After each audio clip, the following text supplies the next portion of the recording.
మరి ఇప్పుడు కొనుక్కున్నటువంటి వాని పరిస్థితి ఏంటి? అమ్మినోనితో డబ్బులు ఇప్పిస్తారా?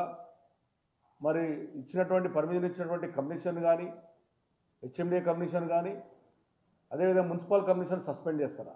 దాని బదులు ఎవరైతే బాధితులు ఉన్నారో ఇరిగేషన్ డిపార్ట్మెంట్కి సంబంధించిన వాళ్ళు కానీ, రెవెన్యూ డిపార్ట్మెంట్కి సంబంధించిన వాళ్ళు కానీ, అదేవిధంగా ఎవరైతే మున్సిపల్ అధికారులు ఉన్నారో టౌన్ ప్లానింగ్ అధికారులే కానీ, హెచ్ఎండి అధికారులు కానీ వాళ్ళని ఏమి యాక్షన్ తీసుకుంటారు? అంటే మీరు ఇచ్చినటువంటి పర్మిషన్ చూస్తే ఈరోజు కొంతమంది నిరుపేదలు కొనుక్కున్నారు, కొంతమంది సాఫ్ట్వేర్ ఉద్యోగులు కొనుక్కున్నారు, కొంతమంది బిజినెస్లు కొనుక్కున్నారు, కొంతమంది ఏదైనా షాప్ పెట్టుకుని కొనుక్కున్నారు. వాళ్ళ పరిస్థితి ఏంటనేటువంటిది కూడా వాళ్ళకి క్లారిటీ ఇవ్వాలి. వాళ్ళకి ఏ రకంగా రికవరీ చేసి వాళ్ళకి ఇస్తారు? వాళ్ళు లేకపోతే వాళ్ళు నష్టపోవాలన్నా మీరు నిజంగా మీరు అక్కడ ఉన్నటువంటిది చూడకుండా కొన్నారనే దానికి కారణం ఏంటంటే మీరు ఇచ్చినటువంటి పర్మిషనే ఈ రోజున వాళ్ళు లోన్ తీసుకోవడం కానీ వాళ్ళకి వచ్చేటువంటి ఆలోచన ఉంటుంది.